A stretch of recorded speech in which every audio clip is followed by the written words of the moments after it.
Hi everybody, welcome once again to another Low on Health Daily Rambling, just me going over what I've done today. Today actually started off, I went to my grandmother's. She lives kind of close by me in the same county, and every now and then I like to stop in and say hi. Stopped in and say, talk to her today, just a little kind of check-in. And then of course I had McDonald's for lunch, which is always delicious.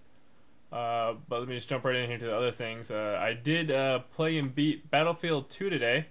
It was kind of a game I was working on the PC here and there, playing it and whatnot. This is, of course, the sequel to Bad Company 2, or Bad Company 1. This is Bad Company 2. In which case, it kind of just takes the Battlefield engine and gives it kind of like a story, essentially. There's like a single-player campaign, as well as the multiplayer stuff. But of course, I really don't play multiplayer on the PC whatsoever, or on the 360 besides Modern Warfare 2. But as for the actual single-player campaign for Bad Company 2, I actually really enjoyed it. I enjoyed the first one. You basically follow a squad of kind of misfits as they go about and do different missions and tasks, and there's usually an overarching plot. And Bad Company 2's plot is kind of not really far-fetched, but kind of spectacular. But basically the interactions and the chemistry between the squad mates is what it really comes down to. I mean, the gameplay is, the game is just a solid FPS, straight across the board. Solid FPS. In which case the story maybe isn't that great. Overall, I'd probably give like a 7.75 or something, or maybe a solid 8. But I really did enjoy playing it. I recommend anybody with like a 360 or whatnot to at least play through the campaign. It's definitely worth it. And like I said, if you haven't played the first Bad Company, give that a try too. I mean, they're really good games, and I mean they're built on a perfect engine. Moving on. Escapist had a couple videos up today, and of course the one I want to mention right now is going to be Zero Punctuation, in which case he talks about Bioshock II. In which case he also does his little rant on sequels, because there's just been more and more sequels. But I really like what he says about Bioshock 2, because you want it to be really good, like a lot of people think it's really good, but he actually, of course, well, he's always negative about everything, Yahtzee is. But I like how he basically kind of breaks it down and lets you know exactly what isn't great about it, and it very much mirrors what I didn't like about it, what do I actually kind of enjoy. I mean, he basically kind of puts the realism spin on it, because the first one was kind of realistic, and this one that just doesn't make sense. So I definitely recommend. I mean, if you can play this game, you can watch this video without playing the game. I mean, give the game, the video a chance. You should definitely watch it. He's funny, and it doesn't spoil Bioshock 2. But I just want to mention it because it's just, he really does get to the finer points of why the game isn't that great. Also moving on, gaming-wise, apparently Portal, probably one of our favorite games, perhaps game of the decade, one of the games of the decade, Portal, apparently has been getting updates on the PC version through Steam. And apparently now there's like kind of a different ending. I mean, the ending's kind of basically the same. It's basically the last 15-20 seconds of the ending is kind of different from what it used to be. Let me just go ahead and skip here. I know some of you don't have this on Steam, you just have it on the orange box on the 360 and whatnot. But now, essentially, let me see here. Basically, when you wake up, and of course, it's not going to be doing what I wanted to. But basically, if you want to see what the new, here it is. Oh, once again. There we go.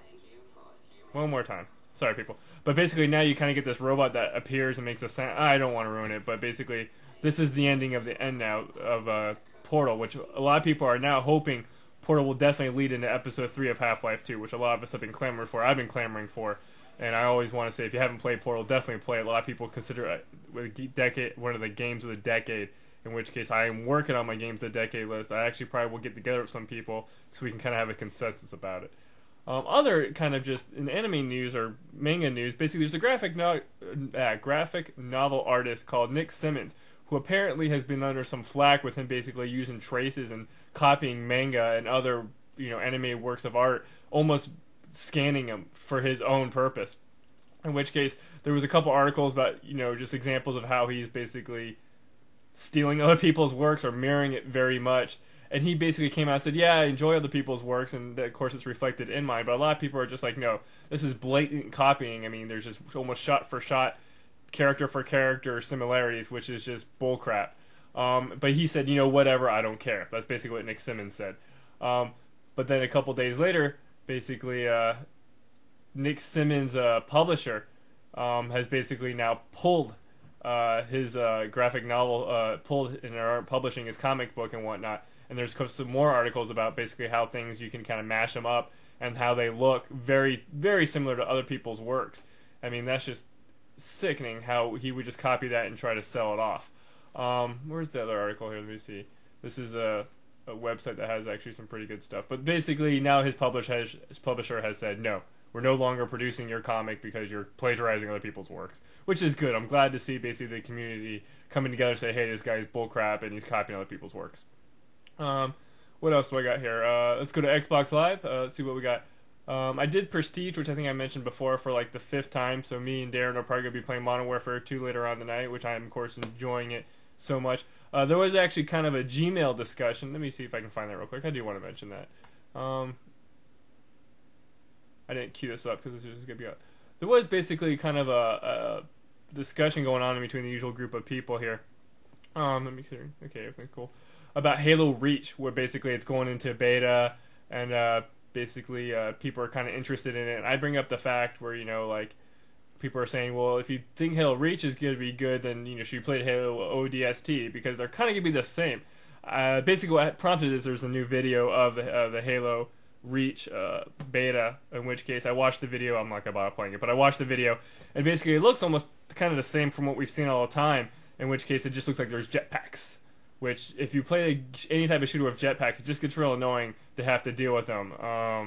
There's some other 360 games that have like the jetpacks and the whatnot, and I just don't dig it. And basically, if none of us really jumped on board the ODST, then I doubt any of us are going to jump on the Halo Reach bandwagon. I'll probably definitely rent it, and I'll definitely want to co-op it through the campaign with some people.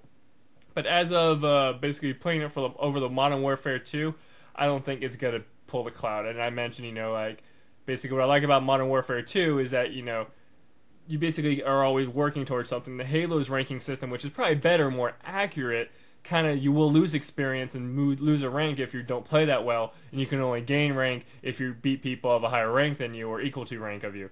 And I can't dig that, because if you have bad days, you could lose rank, but if you have good days, it's an accurate ranking system for Halo, but I just don't particularly like it. But it was just an interesting conversation going between us. But I should probably wrap that up. But other than that, as always, I'd like to thank you guys for watching, and I'll catch you next time.